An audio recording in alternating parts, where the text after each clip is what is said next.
Hello everyone. First, I'm sorry if I make a mistake. English isn't my native language.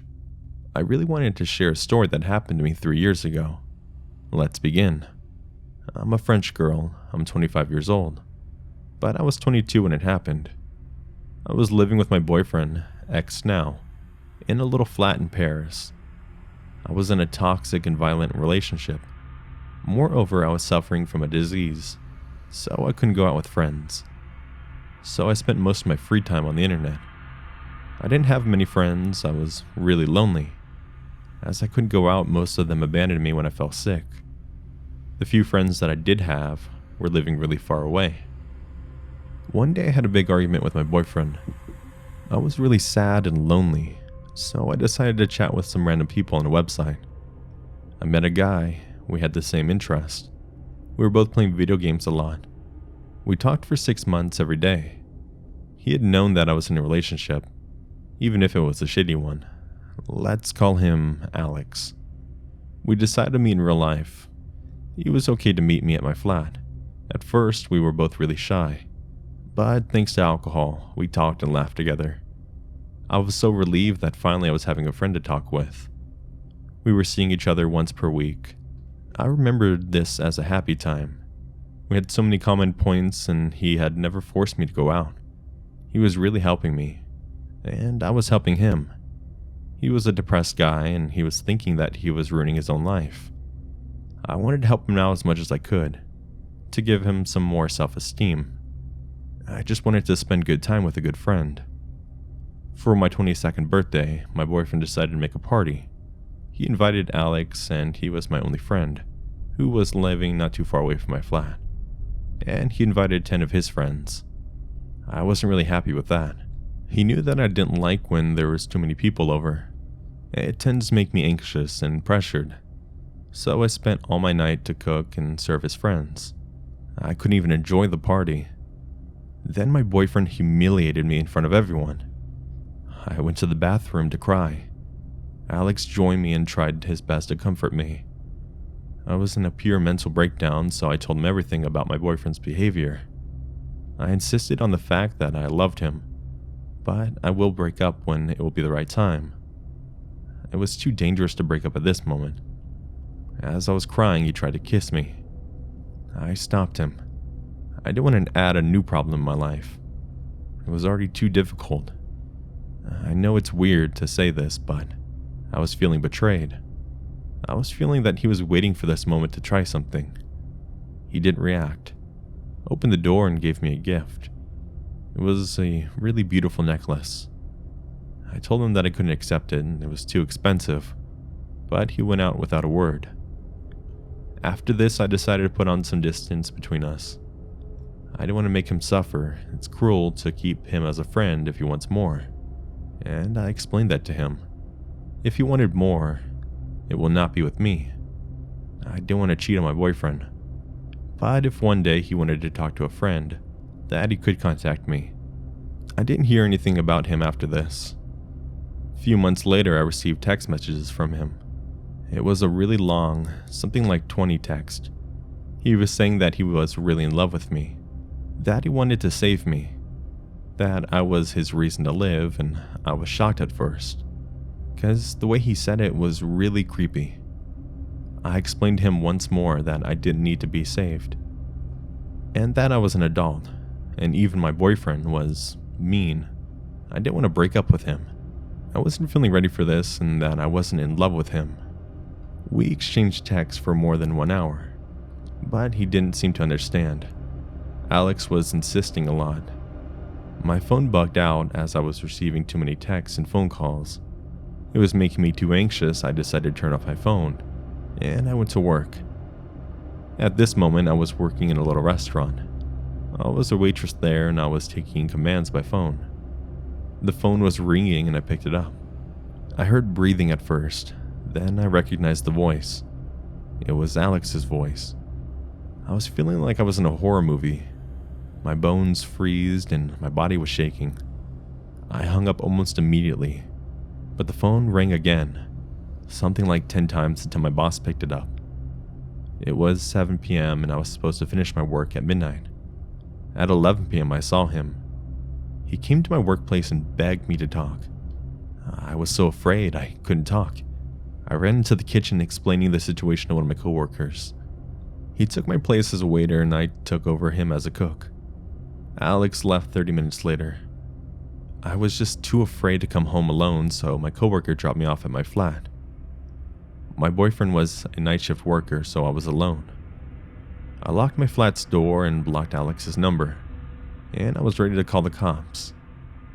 I didn't even want to talk about it to my boyfriend. I already knew that he wouldn't help me, or that he would accuse me of being too provocative. Moreover, I didn't want him to fight with Alex. Alex, to me, he was just lost. He didn't deserve to be beaten by my boyfriend. The next day, I had more than 100 blocked calls. I didn't sleep at all. I was exhausted. I was trying to not give him any attention. 1 month passed and he tried to come at my workplace many times, but my boss talked to him and called the cops. Then he never came back there. He was still harassing me, but I was just ignoring it. I thought that he would have understood and finally leave me alone. I was afraid, so I tried to lodge a complaint with the police, but they refused it, as it was just a guy who's in love. One day I woke up to go to work. My boyfriend was playing on the video games. He had received a message. That was Alex. In this text, he was saying that he was in love with me, that we may have sex many times, that I was a cheater, and many stuff like that. I was just so shocked. I didn't understand what had happened. My brain froze and I couldn't react. But thanks to God, my boyfriend saw my blocked calls. He was suspecting that Alex was harassing me for a long time, even if I never told him. He decided to block him too, and then he went to work. My boss called me and told me that I will be beginning in 2 hours later today. I was alone at my flat, and I don't know how to explain it, but I was feeling like something was happening. My heart was racing and I was feeling nauseous. Then I heard my doorbell. 1 time, 2 times, 3 times, 10 times. I couldn't stand it and walk. All of my body was frozen. I was feeling the tears in my face, but I couldn't react. I felt like that all of this was just a nightmare, and I waited, the most silently as possible. As he was stalking me for a long time, he knew that I was supposed to work at this hour. I thought that he wanted to see my boyfriend to manipulate me, as he wanted me to be single. That was the best way. And then the doorbell again. I was supposed to go to work. It took all my courage and I went out, and it was him. He was crying. At this moment, I wasn't afraid anymore. I was just so angry. I began to shout at him. He was trying to explain that he was in love with me, that he would die if I didn't give him a chance. He said that he talked to my boyfriend, and that he would be able to finally save me, and that even if I don't want to be with him, my boyfriend would have to kill him, so he wouldn't suffer anymore. Moreover, he admitted that he had hacked my Facebook and Instagram account, so that he knew I wasn't hating him. I talked about this situation to my best friend. I was saying to her that Alex was just unstable, but not mean. That I was more sad than angry about his behavior and stuff like that. So stupid of me.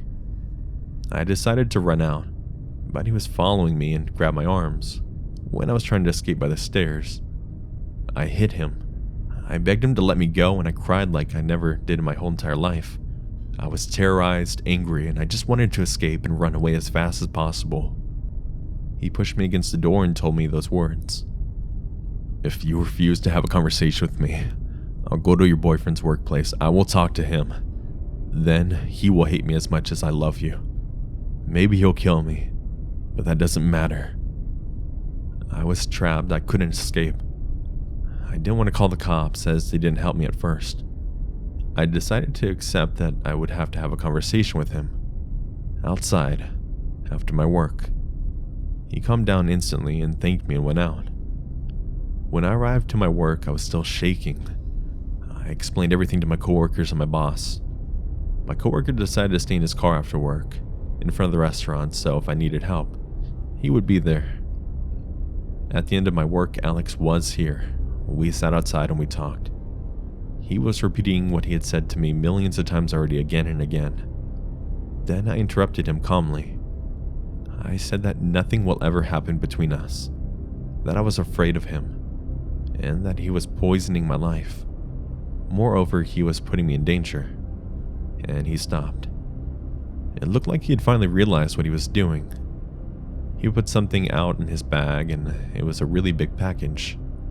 He gave it to me, and it was full of expensive items. I told him that I didn't want to accept it. He first told me that he had bought this for me, so he couldn't keep it as a reminder of me. Then he kind of blackmailed me by saying that if I accepted this, he will not contact me ever again. I accepted. I was tired, I just wanted to go home and finally sleep. Then he said goodbye and went out. Sadly, that's not the end of the story. 2 weeks later, I was sleeping over at one of my coworkers' place, who had become one of my more precious friends, at 5 a.m. I heard my phone ringing and I was too tired to answer, but I heard it again, and again, and again. It was some text from an unknown number. I opened it and the first thing that I saw was blood. Then there was a long text that I didn't even have the time to read as I received other pictures.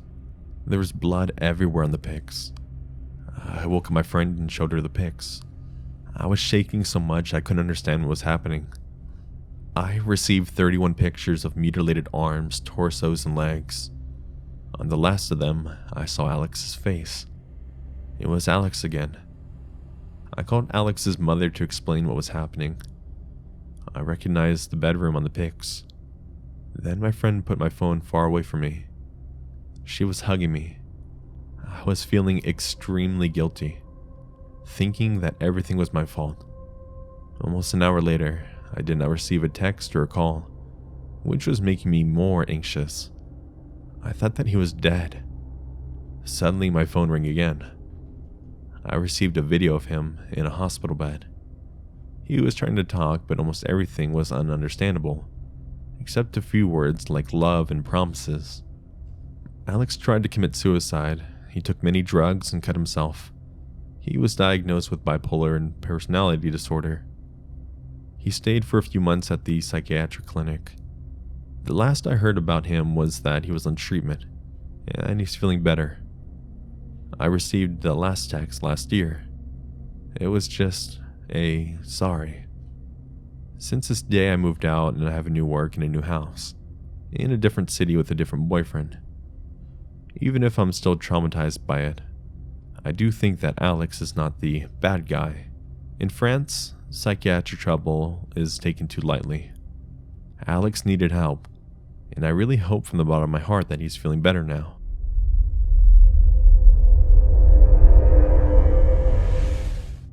This happened like 2 weeks ago, or sometime around the beginning of the month.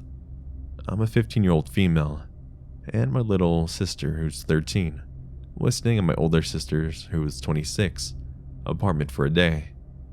She just got a kitten and needed us to watch for the day. So we went over to her apartment one night and would stay overnight, and the next day until she came home from work. Me and my sister are doing school virtually, so we just brought our school laptops and supplies with us. My older sister had left for work that morning sometime around 6 to 6:30, I believe. Me and my younger sister woke up around 7 and started getting ready for school. Before my older sister left, she locked the doors behind her. This will be important later. There's also a chain on the door, but it obviously can't be accessed from the outside of the apartment. One of the first things I did that morning, on instinct, was to put the chain on the door. I tend to be an overly careful person, so it's just natural of me.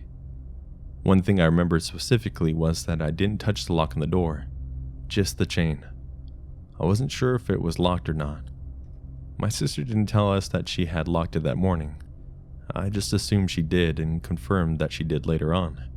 I didn't want to accidentally unlock the door, so I went with the idea that my older sister most likely already locked it, and that I shouldn't mess with it. I didn't think anything of it afterwards.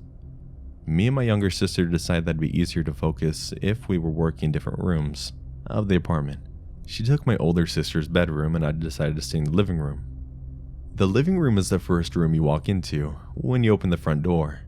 The whole space is pretty open, and goes into a small kitchen and den.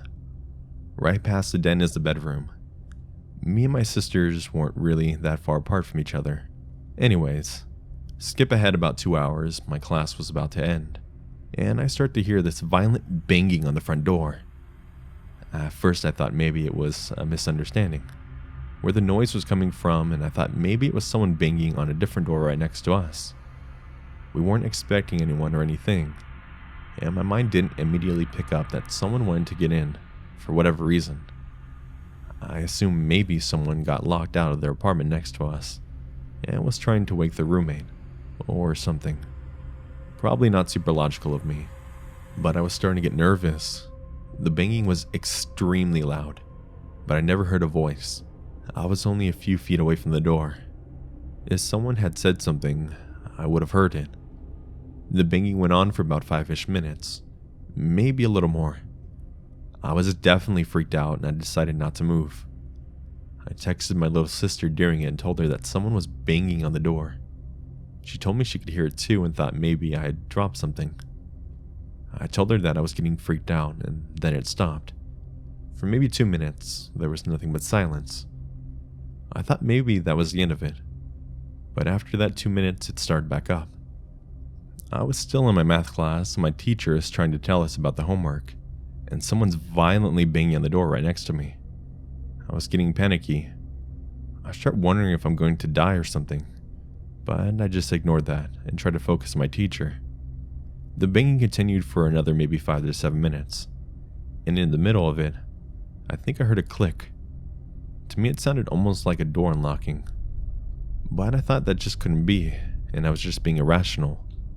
I joked to myself to just watch the door handle, and it would dramatically slowly turn and the door would open. A second later, I watched as that happened in real life, and I froze. The door handle was slowly opening and the room was silent. I didn't dare say anything. I was scared beyond disbelief. The door opened, but not all the way, because I put a chain on that morning. The door was at a slight angle, so I couldn't see the person. I don't think they could have seen me, not unless they put their face through the door or something. After about 3 seconds of silence, the door slowly shut, and the banging stopped. I got up and immediately locked the door. What's great about this is that I was so nervous I just ignored the fact that someone just tried to break in, and put my headphones back in to listen to the last 5 minutes of my class. My teacher, peers, even my sister, was just kind of oblivious to the fact that we were just in real danger. After both of our classes ended, me and my younger sister started talking about it. She texted my older sister and told her what had happened. We literally just went on about our day like normal, and when my older sister got home around 4 to 4:30 p.m., she started asking more about it. I told her the story in more detail and she drove us home.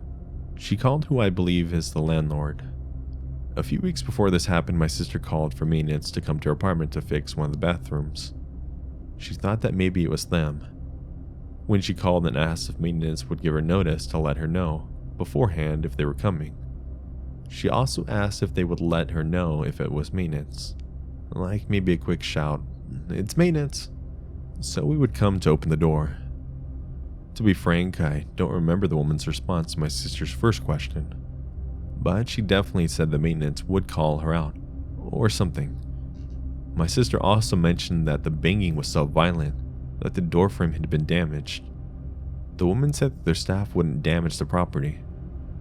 Now I remember when I said I heard a click and the door unlocked. Well, maintenance also has keys to every door. My sister had her key and the spare one. The woman said that she would talk to maintenance and ask if they had been up there, to which they confirmed no, they had not.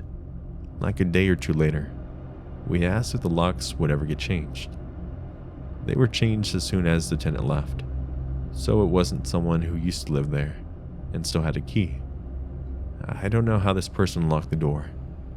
The woman recommended that if she found out that it wasn't maintenance, to which all of us were pretty sure at this point that it wasn't them, but it didn't have to be confirmed until a day or so later, that she would file a police report. I think it was maybe a day later my older sister was leaving for work again. She realized that she was leaving and she forgot her water bottle, and went back to go grab it. She made sure to lock her door again as she left. She was pretty freaked out from the previous event and was hyper vigilant, so we're pretty sure that she locked on her way out. She got back home from work the day later and found the door to the apartment was open about a foot. After this, I believe she filed the police report. I just hate that I acted so stupidly. I should have called the police right away as that second wave of banging hit. At any moment, I could have looked through the people. I could have seen this person's face. Maybe if I had moved or gotten up even a little, I could have just gotten a good look at them. But I was so scared I just froze. I know what I should have done in this situation. Call the police. Maybe grab a knife in the kitchen, or some sort of weapon, and hide, etc. But in that moment, I didn't do anything. I don't think I even fully comprehended of how much danger I was in until the door opened. I hope if I didn't say anything, they would just leave, and I guess they did. I know I shouldn't be trying to go easy on myself, given that I'm 15. I'd never been in a situation like that before. I've never really been trained for that sort of situation, unless you want to include horror movies. Funnily enough, I'm the dumb person in the horror movie. I don't do anything smart in the face of danger, and there's the fact that I'm pretty severe with anxiety issues. I've never been formally diagnosed with anything, but I know I definitely have an unhealthy relationship with it, to say the least. I have anxiety on an almost daily basis, and I have had multiple panic attacks. I've missed so much school at one point that I went to go see a therapist when I was about 13. I was tested on an adult anxiety test, and the therapist told me that it was concerningly high. So to say that I can't properly deal with emotion is fair. I think that's one of the biggest reasons I didn't do anything. I thought I was being irrational. I'm just so used to thinking I'm blowing something out of proportion. I assumed that I was doing it again, and maybe I was just trying to justify it stupidly. I guess I'm still just annoyed with myself. Like I could have done better. The only thing I can really do now is hope that nothing like this will ever happen again. But if so, I know what to do now. So far, me and my family have some theories. We figured this person maybe learned of my older sister's routine, and thought nobody would be home. Once the door opened, he saw that chain, and he realized that there was people left inside. We thought maybe he got in by taking an old key or something and jammed it into the lock, and banged on it to unlock it. Maybe he somehow got a key to the apartment though. I thought for a while maybe when I put the chain on, I really did unlock the door. I don't think so though, I'm not sure of anything at this point. Those are just theories, and we're not professionals by any means. If anything else happens, I'll update the post. But for now, we just have to hang tight.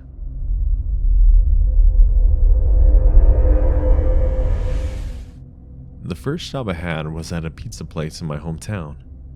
It's a really small town with a little over 1,000 people. We're right next to a main highway that's about 30 minutes away from a major city. One night around September through October, I'm working with two of my coworkers and our manager. Our whole shift had pretty much been slow, and we were getting ready to close around 9 p.m. Around 8:30 p.m., two men and a little girl, around the age of 7 or 8, come in. I go up to the front and ask them if they need any help with anything, or if they were going to place an order. One of the men, the shorter one, says that they were just passing through. He then asked about the prices of different items in the menu. He also asked what time we close. I answer and he just says, okay, walks around to sit down with the little girl at a booth. The taller man leaves the building and gets into his car parked out front.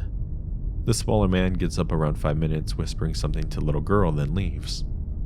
My coworkers and I are watching this all go down, and talking about how strange it is. The little girl gets up and starts dancing around to the radio station we have playing. After a couple minutes of this, I walk up to her and ask her if she's hungry or if she wants a drink.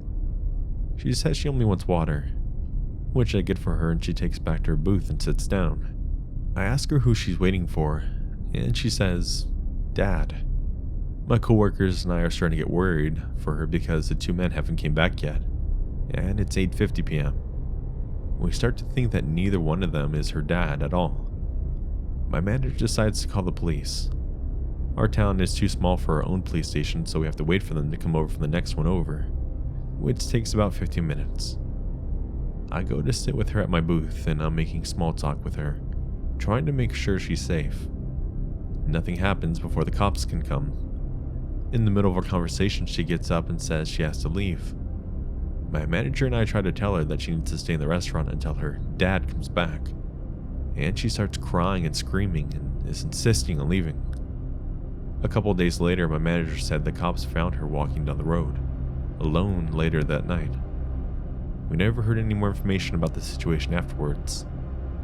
I just hope that she's safe now. And to the men who were just passing through, let's not meet again.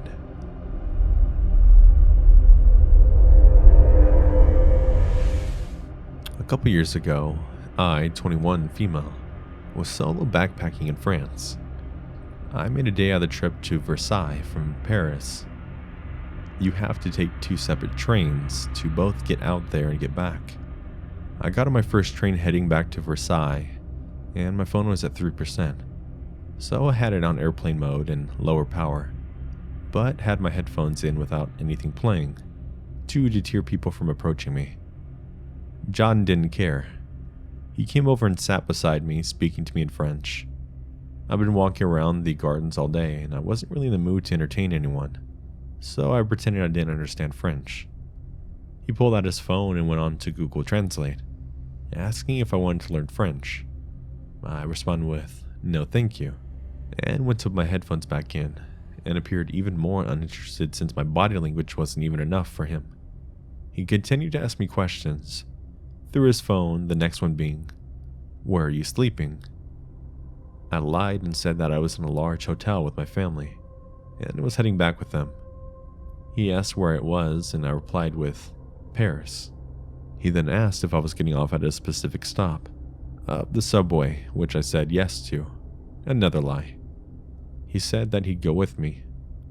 I immediately said no and ended the conversation. I got my headphones in and completely closed him off from talking to me, which prompted him to leave me alone for a couple minutes. He then got a phone call and said to his friend, "Yeah, I'll get off at X stop, and you go to Y stop."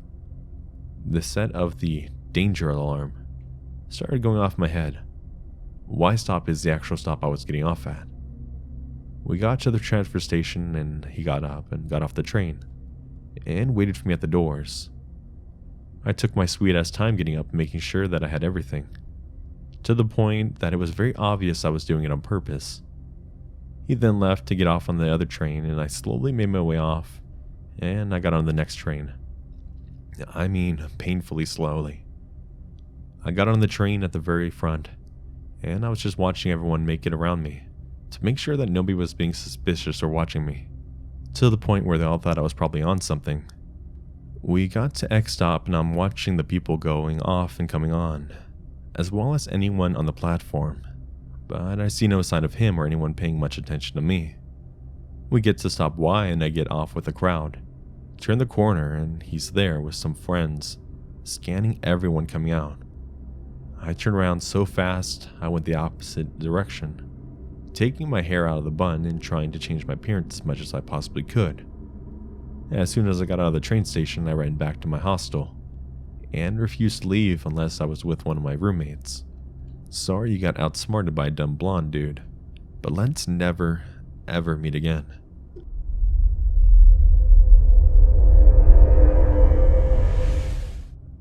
This happened around 4 months ago.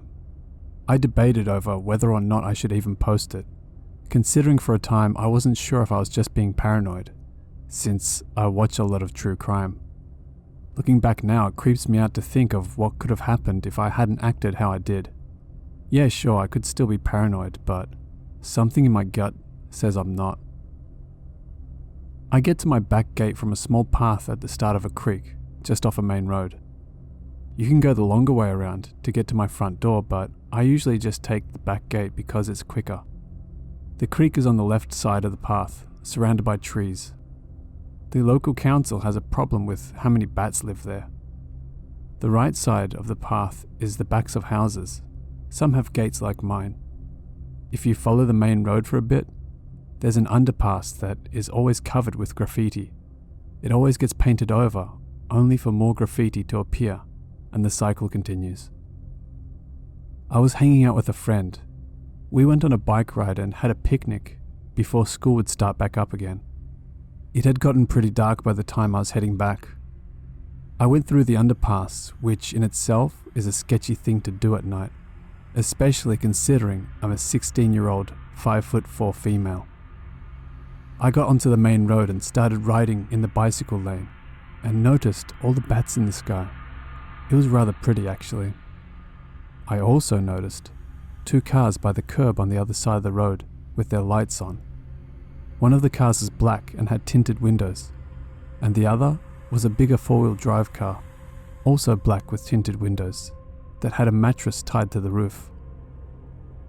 I just assumed someone was having a party or whatever and kept biking. I heard cars behind me, but that's not unusual considering it's a main road, even if it does get pretty quiet at night. They slowed down so they were driving behind me, which was odd.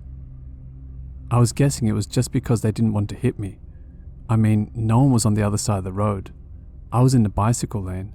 They could have overtaken me if they had wanted to. I found myself biking even faster because I felt bad I was the reason they were driving so slow. As I was thinking this, a car overtook me, but it didn't speed off or anything. It remained driving at my speed, just in front of me. It was then I noticed there had been a car behind that car that was also driving at my speed, but just behind me. Needless to say, I felt pretty creeped out being sandwiched between these 2 cars when I realized they were the same ones that were parked on the other side of the road earlier. The fact they were pretty much the exact sort of car you think of when you think of a creepy car didn't help either. I kept biking till I got to the path by the creek I usually take to get to my back gate. I was having second thoughts though. It was dark, not many people take that path, and it was surrounded by trees. Not to mention how creeped out I felt by what was happening with these cars. I thought it would be best if I turned down the path, because these cars would probably just keep driving. But the second I thought that, the 4-wheel drive in front of me indicated to go into the curb just up in front of the path. Nope, not happening. No way was I going down that path now, considering there was no reason someone would pull up there. There wasn't an entrance to anyone's house nearby or anything except the darkness of the creek. I was going to go the long way around. I overtook the 4-wheel drive that had now pulled into the curb to continue along the bicycle lane along the long way to my house. As I overtook the 4-wheel drive, it indicated to leave the curb. They hadn't even been there 10 seconds. They pulled out as the car that was still behind me stopped to let them out. The 4-wheel drive went back to sandwiching me with the other car. Pretty much any remaining thought I had of this all being a coincidence went out the window. I turned up a path that goes by the main road. When the cars noticed I did this, they too indicated. By this point, my heart was beating so fast. I came up with a split-second plan. I needed to turn left at the T intersection to get to my house, but I didn't want to risk these cars knowing where I lived. So I continued going straight, pretending I wasn't going to turn. They continued also. When it was no longer possible for them to take a left, I did a quick turn and sped down my street. I heard both the cars speed off as well, and I don't think I've ever biked faster in my life. I flung open the front gate, and as I closed it behind me and my bike, I heard speeding cars approaching my street from the left. I panicked and ducked down, peering through the gap in my fence. I had a sinking feeling I knew what cars would come past. Sure enough, the black 4-wheel drive and the other black car sped past. So, to whoever was driving those cars late that night, whatever it was you wanted, let's never meet again.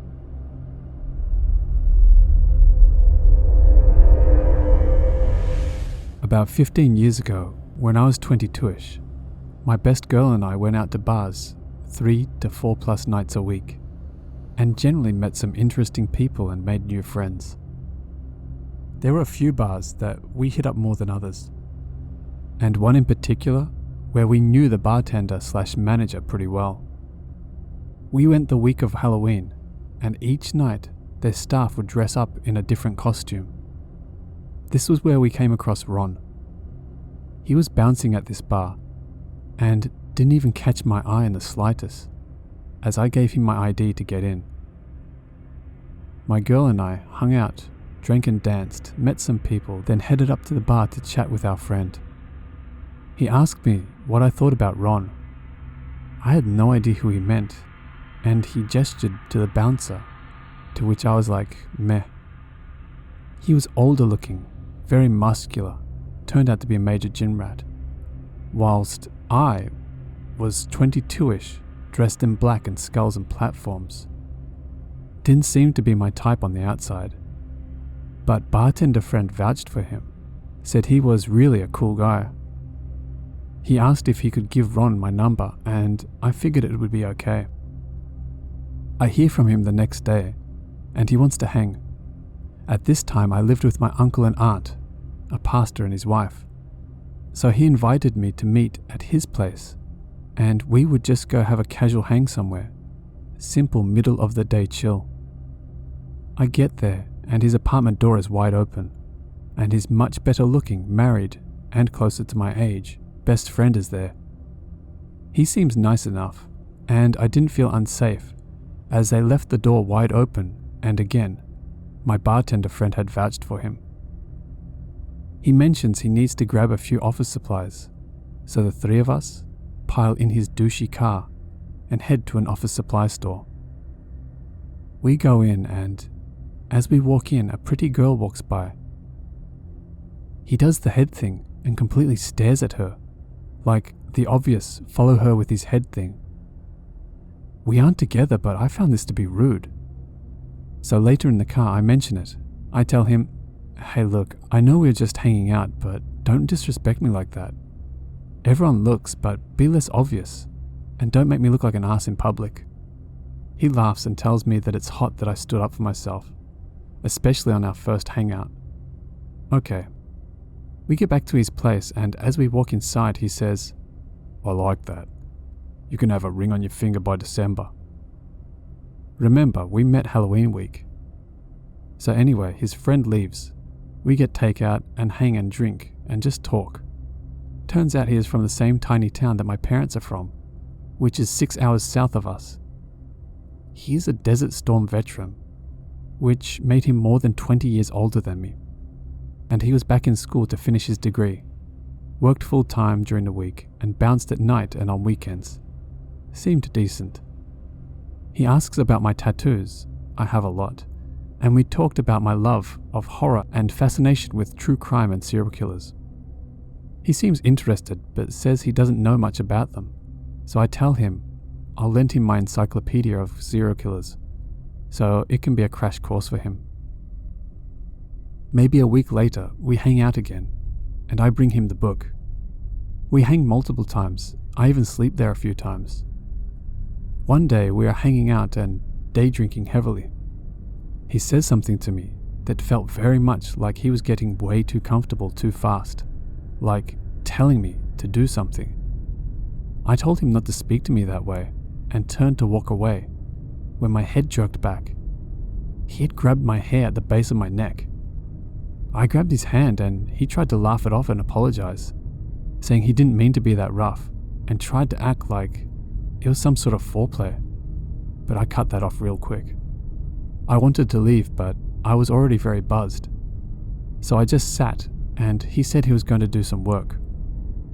I thought I would just let the buzz wear off, head home and never talk to this guy again. While I'm sitting and he's working, he suddenly decides to tell me in graphic detail about his favorite serial killer in the book so far and why. I think the way he's talking about it seems off, but again, I'm just waiting at my buzz. He starts working on a sociology assignment that is studying urban legends and such. He plays videos with horrible creepy content and is creeping me out. I realized later that I felt that way because I didn't feel safe with him. I ask him to wait until I'm gone to play it out loud, or put on headphones, and he laughs at me, tells me he can't believe I'm such a poser, tells me, You have all these tattoos and skulls and really you're scared. You look all goth or punk rock, but you're terrified. He laughs this scary laugh. He's really enjoying that. It creeps me out. I don't want to drive, even mildly buzzed. I tell him that his reaction is scaring me. I love scary things, but I realize this guy is enjoying watching me squirm in a really sick way. And he loves it. His face gets completely serious, and he suddenly tells me that he has a machete under his mattress. I look and see the handle barely sticking out. He tells me he could make me disappear, and nobody would ever find my body. In that moment, my adrenaline hit. I grabbed my bag and ran to my car. He sort of slowly lumbered behind me, laughing at me and telling me not to leave. I'm stone cold sober at this point, adrenaline I guess, and start my car. I take off and drive about 2 minutes down the road, by the mall, and just park and slow my breathing down. I call my girl and just unload. For the next week, he texts and calls me over and over, switching between begging me to give him another chance and berating me, calling me a poser and a fake. I tell our bartender friend, and he can't believe that Ron did all of those things. He only works with him a few more times, and they don't talk. Ron set his sights on someone new, another chick in her early 20s. Her family owns the Vietnamese restaurant in the same strip as the bar. Bartender tells us Ron had just started seeing her and she ended up pregnant immediately. I asked bartender to warn her or give her my number, but he never saw her again. I hope and pray that she didn't get stuck with Ron, and every time I'm in that area, I pray that I don't run into him again. He can keep the encyclopedia. I just hope he hasn't picked up any tips from it.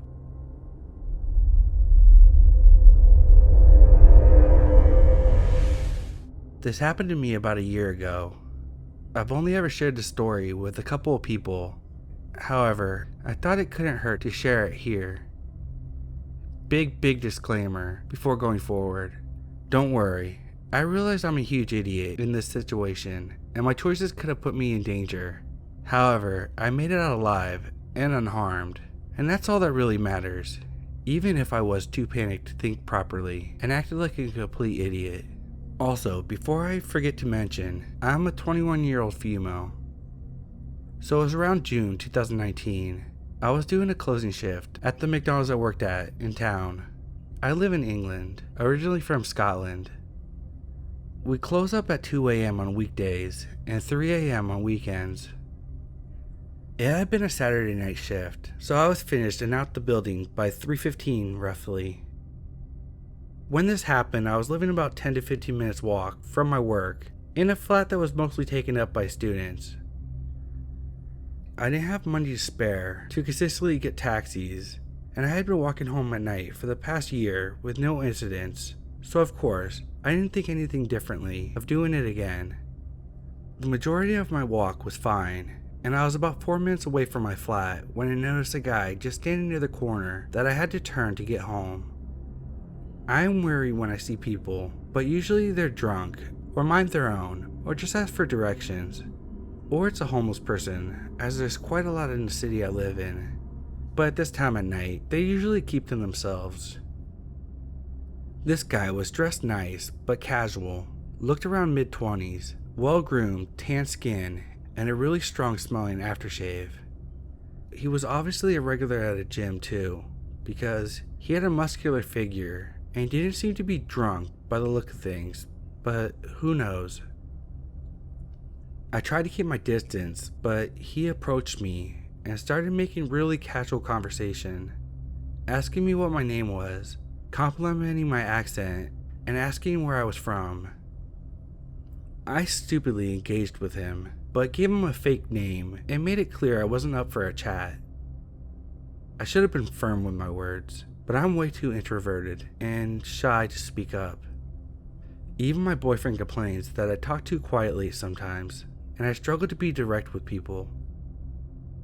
Throughout the whole conversation, he was giving me an unsettling smile and would try to touch my arm or play with my hair, which I made it as clear as I possibly could that I did not approve of. Not that he was listening. He would just say something along the lines of, but you're just so pretty. Not flattering at all when it's a man who won't take no for an answer. Anyways, this guy asked me for a hug, and even though I refused him as politely as possible, he did it anyways. I froze up for a couple seconds before I moved away, which thankfully he let me do. He was being extremely creepy at this point and tried feeling over my sides as he gave me a hug, which gave me even more alarm bells ringing in my head. I told him I had to leave, and as I was walking away, I heard, "I'll walk you home. Where do you live?" Unfortunately, I had nowhere else to go but home. Nobody else was around, and it was too early in the morning. My roommate was also back at his own house, as he went back home every weekend.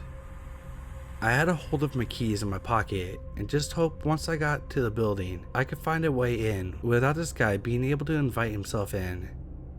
I refused his walk home, but he followed me anyways, walking about 8 to 10 feet away from me as I was speeding up at this point, but caught up as I crossed the road. I don't know why I decided to go the long way to get to my building, which was an extra 2 minutes or so not that long. As I was approaching the flat, I felt a horrible sinking feeling in my chest. The door to the building closes really slow at first, before slamming shut, so I knew if I walked in, he could potentially follow me inside, and that puts me at an even greater risk. By this point, he was begging me to let him inside. He said he was extremely thirsty and wanted some water, but I told him that my roommate was sleeping, a subtle way to deter him by showing that I wasn't alone, but that didn't seem to faze him. He was trying to be touchy and just kept pleading with me to let him inside, but I kept my ground and said no as best as possible. As he was talking to me, I managed to use the fob on the door to open it, just enough to carefully slide through. However, he was right by the door and I didn't want to make him upset, so I apologized and told him no once again. Luckily, he had moved away from the door as someone wanted to get into the building. The guy asked if everything was okay when he saw me, but I stupidly said everything was fine. That did give me a chance to move away from the door and let it close once the guy walked through. I didn't even look back to the guy as I ran upstairs to my flat as fast as I could. I didn't get any sleep that night, and from that moment on, I made sure I always had money aside for a taxi. I think I walked home once more between June and October before I moved. Really scary stuff, and I'm glad I never saw him again after that.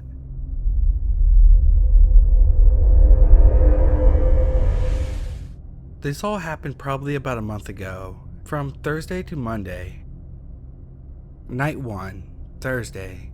I just gotten off of work and walked a bit to get to my car. It was 10:30 p.m., as I usually got off work pretty late at night. As I was unlocking it, a Jeep turned the corner, saw me, and slammed on the brakes on the opposite side of the street. He started yelling something at me, and I was pretty scared, so I didn't say anything back, and I got into my car right after that.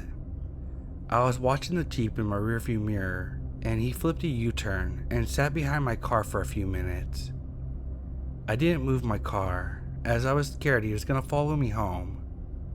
After a few minutes, he had driven away. I drove around taking random turns because I was freaked out. I texted my coworker, and she had seen the Jeep as well. I got into work the next morning. He was in the parking spot I was in, so we all laughed about how paranoid I was. Night 2, Friday. My coworker and I had just gotten off work again, and it was possibly around 11 p.m. She decided to drive me to my car because parking on the street where my work is located sucks, so I had to park 3 streets away. We had just crossed the street and gotten into her car, and the same Jeep whips around the corner. I told her, look who it is," and we had a laugh about it. Once I was in my car, I was driving down the street her truck was just parked on. The Jeep once again whipped around the same corner where us 2 girls were. I thought it was slightly strange, but chalked it up to being paranoid again, and I didn't think anything of it. Night 3, Monday. It was around 10:30 p.m., and us girls were still at work waiting for a few more clients to pick up their pets. I was just giving a woman her dog when the same Jeep parks in my work's parking lot. He had told me that he had been driving around the area for the past 45 minutes trying to find a parking spot. Again, the parking on the street my work is located at is atrocious, but nothing so bad that you would spend 45 minutes driving around looking for a spot. It takes about 10 at the most. I know, I've timed it. I had said, okay, you can just sit here, but my car's right there. I can move it and you can take my spot, no big deal. He looked at me dead in the eyes and said, no, I want to sit here. I got a pretty bad feeling. I went back inside and let the girls know that the guy was in our parking lot. They all thought it was pretty weird and creepy, especially because I had offered him the spot. He just turned his car completely off. He didn't have his phone on that we could see or any other light source. 11:30 rolls by and we see his car turn back on. He had just been sitting there for about an hour at that time of night. We found it pretty weird.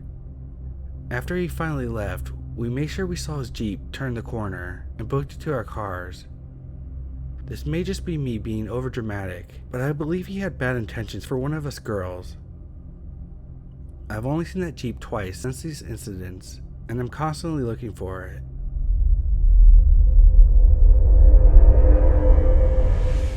This story happened to me about 3 years back, when I used to work at a gas station very close to where I live. The event really creeped me out, so I can vividly picture everything that happened that day at work. I had went in for my shift about 6 p.m. that day. Our gas station was open 24/7, so some days I would end up working till about 1 in the morning. The first half of my shift was nothing out of the ordinary. They put me on the floor shift instead of working in the kitchen, so I was mostly just cleaning up the store. Every now and then, we would get a lot of customers at a time, so I would have to cash them out and handle the register. But that was just a normal thing. After some time, I had stocked the cooler, cleaned up some dishes, and finished up some tasks, so overall, it was a very easy day. I can remember at the time of her first arriving, I was finishing up cleaning the kitchen. We normally close the kitchen around 10:30 every night, but the person on the kitchen shift ended up doing a horrible job of cleaning up. My manager put me back there just to tidy things up and clean the machines. I was just about to take off my gloves when I saw an elderly woman with a book bag on enter the store. I normally don't stop what I'm doing to look at customers who come in, but there was something just really off about her. She was walking with this very awkward limp, and her hood was up. That alone would raise concerns, but for the first 20 seconds that she was in the store, her head was facing directly towards the ground. She made a loop around one part of the store and then went up to the counter. She looked up at my manager and in almost a whisper goes, "Can I use your telephone, please?" After this, I thought maybe she was just homeless and was calling someone for a ride, so I shrugged it off. I made myself a flatbread sandwich before closing up, so I went behind the counter to eat it before I got back to work. Every now and again, I caught myself looking up at her on the phone, and I realized she had her back turned to both of us and was speaking quietly. The creepiest part was that she kept looking back at me. She would talk on the phone inaudibly, then whip her head back, stare at me for like 3 seconds, then turn around and go back to talking. This made me super uncomfortable. After she got finished using the phone, she went behind the counter of the store and just sat down. This is the first time I've ever seen someone just sit down in our store. At this point, I had finished my sandwich and went back to grab the floor scrubber because it had been a while since I cleaned up the floor. When I came out, I was directly across from her, and I could just see her staring at me. She wouldn't take her gaze off me. Everywhere I went throughout the store, I just felt her eyes peeled on the back of my head. I stopped the scrubber for a moment and decided I should stock some drinking cups because one of the slots was completely empty. I looked back at her and she was still looking at me, but this time she got up and went back to the counter again. She looked up yet again at my manager and asked if she could use the phone. The eerie part was that she kept doing the same thing, where she would talk on the phone, look back at me, turn around and continue talking. She didn't even grab her stuff or anything. She just had her hood on and kept awkwardly staring. I obviously had to continue working my job, but I got really worried about who she was talking to on the phone and why she wouldn't stop looking at me while she was talking to them. I got back on the scrubber and she went back into the corner of the store to sit down. I was making my way up the aisle towards her when I got a really good look at what she looked like. Her stare gave me the chills. She had really big eyes and they looked very dark. They might have been very dark brown, but to me they appeared almost black. She still had her hood up and she was just sitting there staring at me.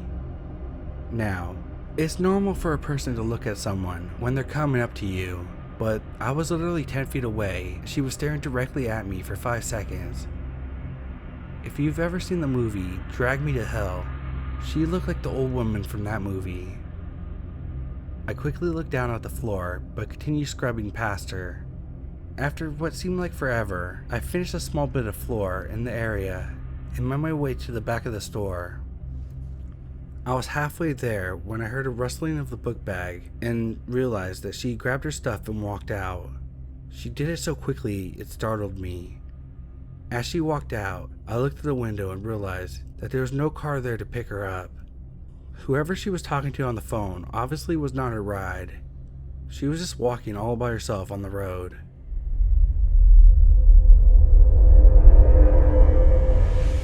I recently got a job at a hotel downtown from where I live. I had never worked in the hotel industry before, so I had no idea what to expect. The time between applying for the job and being hired was less than 24 hours, which made me nervous. But I had been looking for several months and couldn't find anything, so I thought I'll take the chance. The hotel is about 150 years old and has plenty of character. Behind the front desk are places where the wallpaper has torn away, revealing the psychedelic wallpaper from what I could only guess to be the 1970s. We're talking bright pink, neon green, hookah-induced vision-type wallpaper. The walls in the upper floors are painted bright yellow and orange, and the hallways are narrow and even give off that shining kind of feel to it. But I'll elaborate on that later. My manager was a young Chinese man in his mid-20s, only 5 years older than me. The man who owns the building is also Chinese, and literally a walking stereotype. The owner is friendly and kind to his employees, but he's also rich enough that he doesn't really care if the hotel is up to par. I learned recently that he also owns one of the more run-down shopping centers downtown, so this might explain the less than 5-star quality of the hotel. Probably about 3.5 stars, in my opinion. Some people describe it as quaint, unique, full of character, while others describe it as outdated or disappointing. As a history enthusiast, I would agree that this place is full of character, but I think the owner should be a little more concerned about keeping the place clean. There are lots of problems in this hotel, including mice, broken toilets, falling ceiling tiles, leaks, and other maintenance nightmares. The fancier rooms on the top floors have real fireplaces in them, so that also adds risk of fires at the hands of careless guests.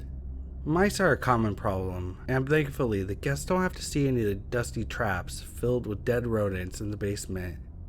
But by far, the most interesting aspect of the hotel is that it's supposed to be haunted. There are 2 ghosts that have been reported in the building, as well as the adjoining pub next door. Back when the hotel was first built, it had a reputation of being a complete dive. A lady, now named Lady Churchill, died in the hotel, and her spirit lingers in the haunted room 49. Guests will occasionally smell her perfume or see her face in the mirror. One of the most frightening stories includes someone opening the door only to have Lady Churchill fly at them in fury. On my first day, when my boss toured me around the hotel, he pointed out the haunted room to me. Lady Churchill had also been spotted at the fireplace in the pub, arguing with her boyfriend, the other resident ghost, Brady. Brady was stabbed to death in the basement stairwell. The stairwell is not in use anymore and leads directly from the street into the basement. Instead, it's used to store extra chairs and miscellaneous items. The light is never turned on, which adds more of a creepy factor. My shift is a day shift from 7 a.m. to 3 p.m. Every morning when I come in, I have to check the entire hotel by myself in search of homeless people sleeping in the back stairwell or trying to get through the basement. I'm not an intimidating person. I'm a short female, not physically fit, and too friendly for my own good. If I did find someone hiding in the hotel, what was I supposed to do about it? I'm not sure what creeps me out more, the fact that I'm going to look around for people that shouldn't be there, or the idea that I have to walk around in the dark, silent areas known to be haunted, all by myself. My sweep of the hotel includes all 4 floors and guest rooms, the kitchen, the back stairwell, and the basement stairwell, as well as the basement. To give you some context, the back stairwell serves as a fire escape connecting all the floors together. It goes straight down to the street level. It's always cold and echoey in there, and as I said before, full of dead mice. When I was first told about the haunted stairwell, I mistakenly thought that they meant the fire escape stairs, as they go down to the basement level. The 4 floors for the guest rooms, in all their overlook hotel glory, are shaped like a square horseshoe, which means more enough blind corners.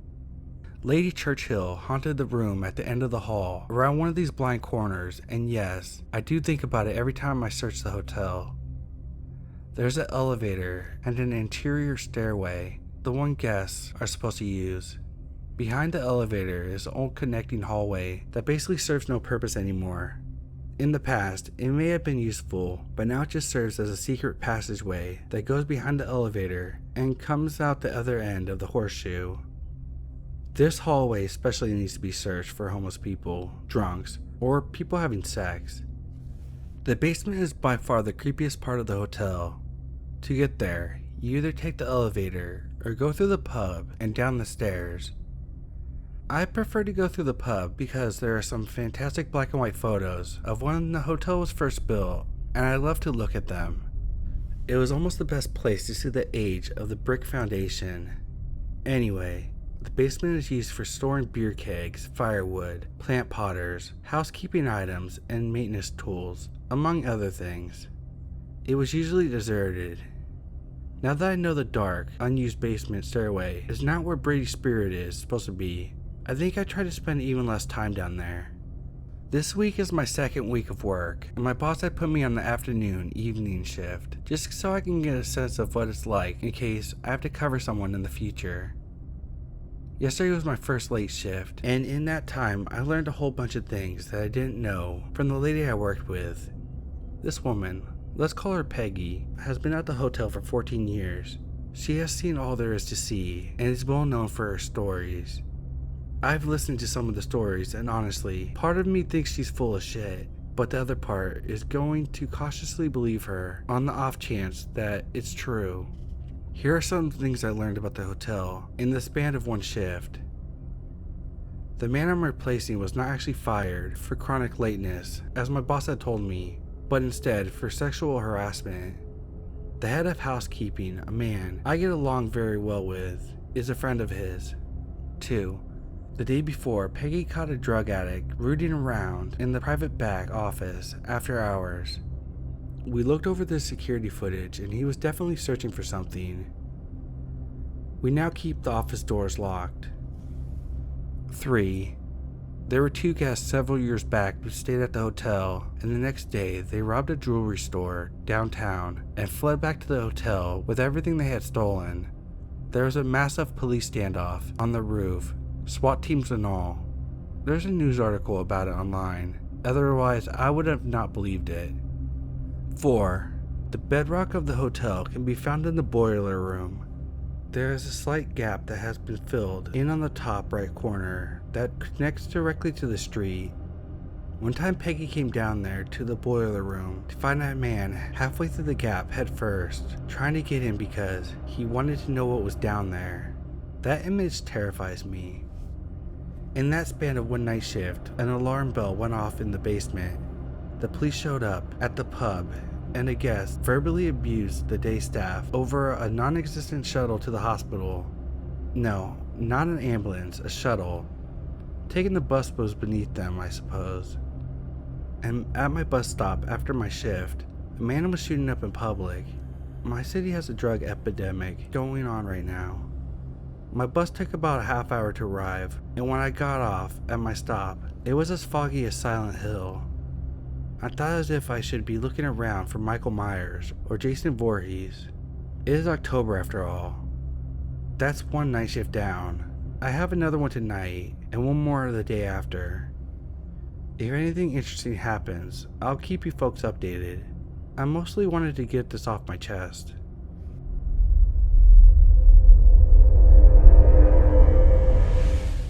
Hello, this is Papa Scare. If you enjoyed my narration, please go over to my channel and check out my content, and perhaps even subscribe. I release new videos twice a week, telling true scary stories in a vaguely Australian accent. Hope to see you all there.